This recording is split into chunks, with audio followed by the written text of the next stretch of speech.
Question number 1 में हमें देखना है कि किस में इंटरमॉलिक्यूलर हाइड्रोजन बॉन्डिंग होगी। तो HF में इंटरमॉलिक्यूलर हाइड्रोजन बॉन्डिंग होगी, हम देख सकते हैं इस टाइप से, एंड CH3OH में इस टाइप से होगी। बट अगर हम बात करें CH4 की, तो उसमें इंटरमॉलिक्यूलर हाइड्रोजन बॉन्डिंग नहीं होगी, बिकॉज हाइड्रोजन कार्बन से अटैच है, and intermolecular hydrogen boiling point of water is very high because of these hydrogen bond.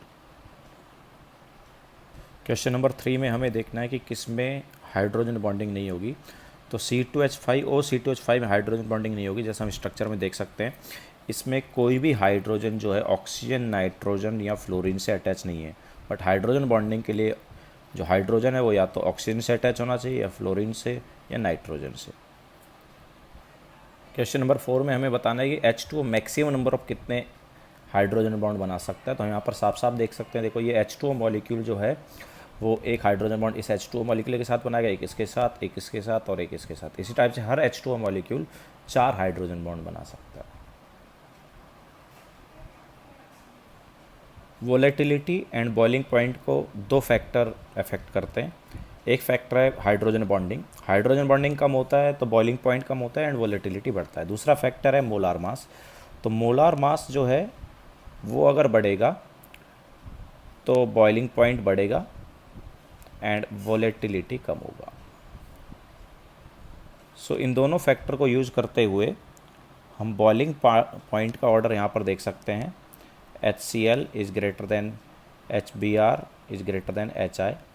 But HF का अकॉर्डिंग टू मोलार मास सबसे कम बॉइलिंग पॉइंट होना चाहिए था, लेकिन क्या है कि HF जो है इंटरमॉलिक्यूलर हाइड्रोजन बॉन्डिंग करता है एंड उसकी वजह से उसका बॉइलिंग पॉइंट सबसे ज़्यादा हो जाएगा। तो बॉइलिंग पॉइंट सबसे ज़्यादा होगा HF का। एंड अगर हम बात करेंगे वोलेटिलिटी की, तो वोलेटिलिटी उल्टा होगा, मतलब HCl का वोलेटिलिटी सबसे ज़्यादा, देन उससे कम HBr का, देन उससे कम HI का, और सबसे कम वोलेटिलिटी होगा HF का। नाउ क्वेश्चन नंबर 6 में भी हमें बताना है कि सबसे ज़्यादा बॉइलिंग पॉइंट किसका होगा और क्यों।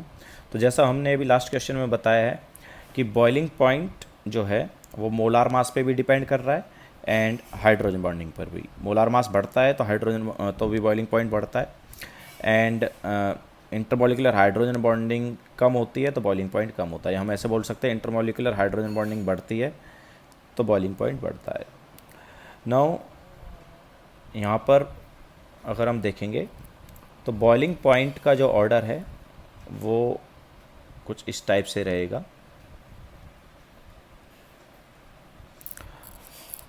अब देखो H2O का सबसे कम होना चाहिए था, बट एक्चुअली ऐसा नहीं है। H2O का बॉइलिंग पॉइंट ज़्यादा है, क्यों?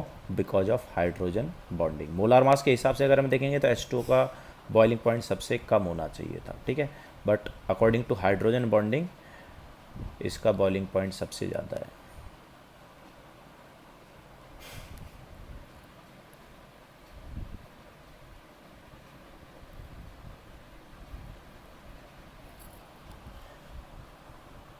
और क्वेश्चन नंबर 7 में बोला है कि बॉइलिंग पॉइंट जो है वो due to hydrogen bonding effect किस केस में नहीं होता।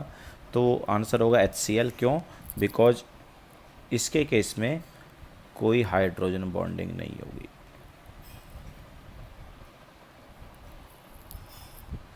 और क्वेश्चन नंबर 8 में हमें हाइड्रोजन बॉन्डिंग का जो स्ट्रेंथ है उसका ऑर्डर बताना है। तो एक्चुअली ये डायपोल डायपोल इंटरेक्शन होता है, तो ये डिपेंड करता है स्ट्रेंथ चार्ज के ऊपर, एंड चार्ज ज़्यादा जनरेट होगा अगर इलेक्ट्रोनेगेटिविटी डिफरेंस ज़्यादा है। तो HF का हाइड्रोजन बॉन्डिंग का जो स्ट्रेंथ है सबसे ज़्यादा होगा, उससे कम HO का होगा एंड सबसे कम HN का होगा, बिकॉज F का इलेक्ट्रोनेगेटिविटी सबसे ज़्यादा इनमें एंड N का इलेक्ट्रोनेगेटिविटी सबसे कम है। क्वेश्चन नंबर 9 में हमें चेक करना है कि आइस का जो कोवलेंट बॉन्ड है उसका बॉन्ड लेंथ हाइड्रोजन बॉन्ड के बॉन्ड लेंथ से ज़्यादा होगा या कम होगा। नाउ हाइड्रोजन बॉन्ड का बॉन्ड लेंथ जो है वो इंटरमॉलिक्यूलर डिस्टेंस हो गया एक तरह से। तो इंटरमॉलिक्यूलर डिस्टेंस तो ज़्यादा ही होगा,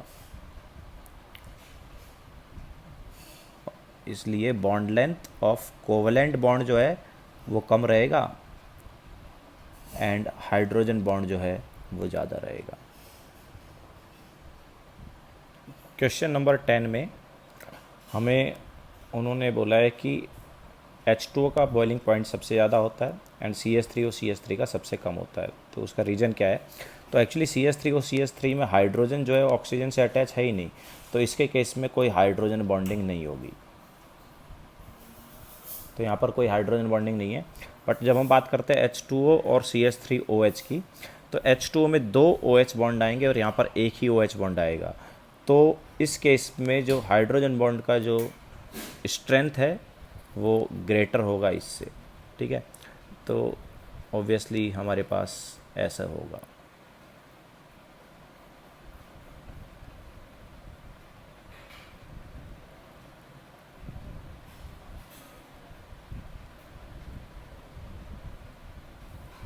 तो इसलिए हमारे पास ऑर्डर जो है वो इन दोनों में बॉइलिंग पॉइंट का ऑर्डर इसका ज़्यादा इसका कम एंड सबसे कम इसका होगा, बिकॉज इसमें तो कोई हाइड्रोजन बॉन्डिंग है ही नहीं। और क्वेश्चन नंबर 11 में हमें बताना है कि इंट्रामोलिकुलर हाइड्रोजन बॉन्डिंग किस केस में होगा। तो this is orthonitrophenol and this is salicylaldehyde. तो ऑर्थोनाइट्रोफिनॉल में इंट्रामोलिकुलर हाइड्रोजन बॉन्डिंग हो जाएगा। क्यों? देखो, ये वाला हाइड्रोजन ऑक्सीजन से अटैच है, तो ये वाला हाइड्रोजन ये इंट्रामोलिकुलर हाइड्रोजन बॉन्डिंग कर लेगा इस ऑक्सीजन के साथ, तो ये इंट्रा है। एंड सिमिलरली यहाँ पर भी हम देखेंगे तो ये हाइड्रोजन ऑक्सीजन से अटैच है, तो ये भी हाइड्रोजन बॉन्डिंग कर सकता है, तो ये हाइड्रोजन बॉन्डिंग इस ऑक्सीजन के साथ करेगा, तो दिस इज ऑल्सो इंट्रा। तो इस टाइप से हम देख सकते हैं कि दोनों केसेज में इंट्रामोलिकुलर हाइड्रोजन बॉन्डिंग होगी। क्वेश्चन नंबर 12 में हमें पूछा है कि लिस्ट टेंडेंस से हाइड्रोजन बॉन्ड फॉर्म करने की किस्में हैं। तो ऑब्वियसली वो CH3F है। क्यों? बिकॉज इसमें जो हाइड्रोजन है वो कार्बन से अटैच है एंड हाइड्रोजन बॉन्डिंग के लिए हाइड्रोजन का या तो फ्लोरीन से अटैच होना ज़रूरी है, या फिर नाइट्रोजन से अटैच होना ज़रूरी है, या फिर ऑक्सीजन से। बट यहाँ पर हाइड्रोजन कार्बन से अटैच है। नाउ क्वेश्चन नंबर 13, तो उन्होंने बोला है कि which of the following is the weakest bond. तो एक्चुअली हाइड्रोजन बॉन्ड एक एक्स्ट्रा बॉन्ड है जो डायपोल डायपोल इंटरेक्शन की वजह से आ रहा है। तो बाकी बॉन्ड्स से हम कंपेयर करते हैं कोवलेंट, मेटालिक, आयनिक वगैरह से, तो उनके कंपेरिजन में ये वीक बॉन्ड होता है। बट ये एक एक्स्ट्रा बॉन्ड है जो हमारे पास बॉइलिंग पॉइंट वगैरह को बढ़ा देता है। क्वेश्चन नंबर 14 में हमें इनकरेक्ट ऑप्शन चूज करना है। तो जैसा हमने पहले ही बताया कि मोलर मास बढ़ता है तो बॉइलिंग पॉइंट बढ़ता है। नाउ यहाँ पर हम देख सकते हैं मोलार मास जो है वो लेफ़्ट टू राइट बढ़ेगा, तो ऑब्वियसली बॉइलिंग पॉइंट भी बढ़ जाएगा। बट जो ऑर्डर दिया है वो इसका उल्टा ऑर्डर दिया हुआ है। क्वेश्चन नंबर 15 में हमें बताना है कि किस में कोऑर्डिनेट बॉन्ड नहीं है। तो HF2 नेगेटिव में कोऑर्डिनेट बॉन्ड नहीं है। क्यों? बिकॉज HF2 नेगेटिव कुछ ऐसा रहेगा, HF एंड F नेगेटिव, और HF और F नेगेटिव के बीच में ये जो है दिस इज हाइड्रोजन बॉन्ड, ना कि कोऑर्डिनेट बॉन्ड। क्वेश्चन नंबर 16 में पूछा है कि मैक्सिमम या हाईएस्ट विस्कोसिटी किसका होगा। तो जितना ज़्यादा इंटरमोलिकुलर हाइड्रोजन बॉन्डिंग होगा उतना ही ज़्यादा विस्कोसिटी होगा। नाउ ग्लिसरॉल में 3 OH ग्रुप हैं, इसलिए यहाँ पर सबसे ज़्यादा हाइड्रोजन बॉन्डिंग होने वाला है एंड दैट्स वाई इसके केस में विस्कोसिटी सबसे ज़्यादा होगा एंड बाकी के केस में जो OH ग्रुप हैं वो कम है। क्वेश्चन नंबर 17 में पूछा है कि 3 सेंटर 2 इलेक्ट्रॉन बॉन्ड किस केस में होता है। तो B2H6 जो है उसमें 3 सेंटर 2 इलेक्ट्रॉन बॉन्ड होता है। कैसे? देखिए, तो ये हमारे पास टर्मिनल बॉन्ड है, इसी टाइप से इधर भी टर्मिनल बॉन्ड होगा एंड ये ब्रिज बॉन्ड है। तो ये जो ब्रिज बॉन्ड है ये ब्रिज बॉन्ड ही 3 सेंटर 2 इलेक्ट्रॉन बॉन्ड है। इनको हम बनाना बॉन्ड भी बोलते हैं। यहाँ पर 3 सेंटर कैसे हैं? BHB, तो 3 सेंटर हो गए एंड ये 3 सेंटर के बीच में 2 ही इलेक्ट्रॉन होते हैं। क्वेश्चन नंबर 18 में हमें पूछा है कि इनमें से चारों में से किसका डायपोल मोमेंट सबसे ज़्यादा होगा। ना यहाँ पर अगर हम देखेंगे तो H और H का डायपोल मोमेंट कैंसिल आउट हो जाएगा और इन दोनों बॉन्ड्स की वजह से जो डायपोल मोमेंट है वो ऑलरेडी बहुत कम है। बट इस केस में अगर हम देखेंगे तो ये जो डायपोल मोमेंट है H और H का ये कैंसिल आउट नहीं हो रहा। सिमिलरली ये C2H5 वाला जो बॉन्ड है वो भी कैंसिल आउट नहीं होगा। तो सबसे ज़्यादा जो डायपोल मोमेंट आने वाला है वो इसका आने वाला है।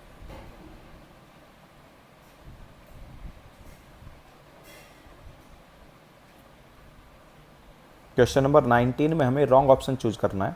तो उसमें फर्स्ट ऑप्शन दिया हुआ है कि FeCl3 does not exist in dimeric form, but actually ये एग्जिस्ट करता है। FeCl3 जो है वो Fe2Cl6 फॉर्म में एग्जिस्ट कर सकता है, एंड उसका जो स्ट्रक्चर है वो कुछ इस टाइप से रहता है।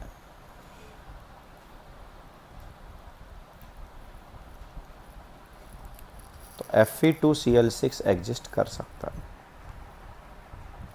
क्वेश्चन नंबर 20 में हमें पूछा है कि which of the following set has incorrect order of boiling point. तो actually correct order of boiling point होगा HF, HBr and HCl, but उन्होंने यहाँ पर HF greater than HCl greater than HBr, means HBr का सबसे कम दिया हुआ है क्वेश्चन में एंड HF का सबसे ज़्यादा, बट दिए गए ऑप्शन में HCl का सबसे कम होगा।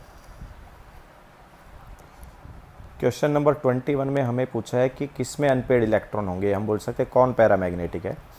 तो NO2 पॉजिटिव जो है वो डायमैग्नेटिक होता है, उसमें सारे इलेक्ट्रॉन पेयर्ड है।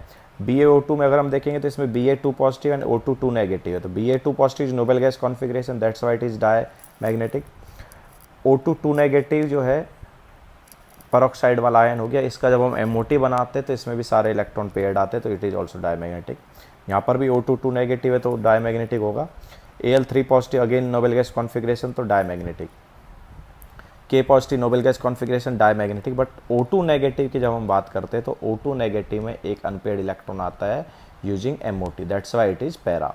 तो K पॉजिटिव में अनपेड इलेक्ट्रॉन नहीं है, O2 नेगेटिव में अनपेड है, दैट्स वाई KO2 में भी अनपेड इलेक्ट्रॉन होंगे।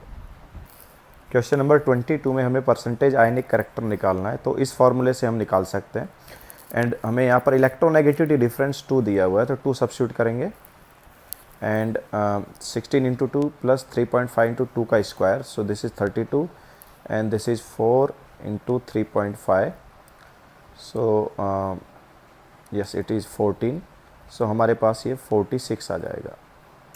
क्वेश्चन नंबर 23, तो for resonance identical bonding is not necessary.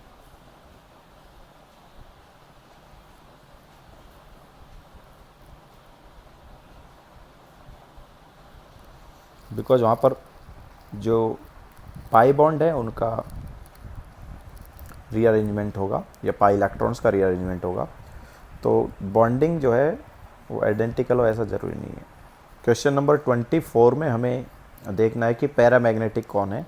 तो जो ऑड इलेक्ट्रॉन मॉलिक्यूल्स होते हैं वो पैरामैग्नेटिक होते हैं।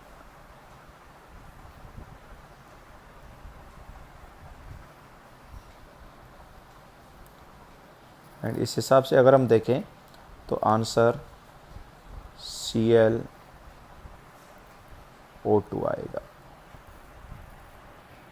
क्वेश्चन नंबर 25 में हमें देखना है कि कौन सा ऑप्शन ट्रू है। अब एटॉमिक नंबर 10 मतलब नियॉन, एंड नियॉन का जब हम बॉन्ड ऑर्डर चेक करते हैं Ne2 का तो बॉन्ड ऑर्डर 0 आता है, मतलब ये मोनो एटॉमिक फॉर्म में एग्जिस्ट करता है। क्वेश्चन नंबर 26 में हमें देखना है कि हाईएस्ट मेल्टिंग पॉइंट के साथ सॉलिड कौन है। तो CO2 गैस होता है, H2O लिक्विड होता है, हीलियम भी गैस होता है, बट SiO2 जो है वो सॉलिड होता है। SiO2 सिलिका, इसका 3 डायमेंशनल स्ट्रक्चर होता है एंड ये सॉलिड होता है। क्वेश्चन नंबर 27 में हमें बताना है लिस्ट बॉन्ड लेंथ किसका है, मतलब बॉन्ड ऑर्डर सबसे ज़्यादा किसका होगा। तो O2 का जो बॉन्ड ऑर्डर है इट इज़ 2, Na2O2 में O2 2 नेगेटिव इसका बॉन्ड ऑर्डर 1 आता है, KO2 में O2 नेगेटिव इसका बॉन्ड ऑर्डर 1.5 आता है, एंड O3 में भी जो बॉन्ड ऑर्डर 1.5 आता है। तो सबसे ज़्यादा यहाँ पर जो बॉन्ड ऑर्डर है वो O2 के केस में होगा, तो इसका जो बॉन्ड लेंथ है वो सबसे कम होगा।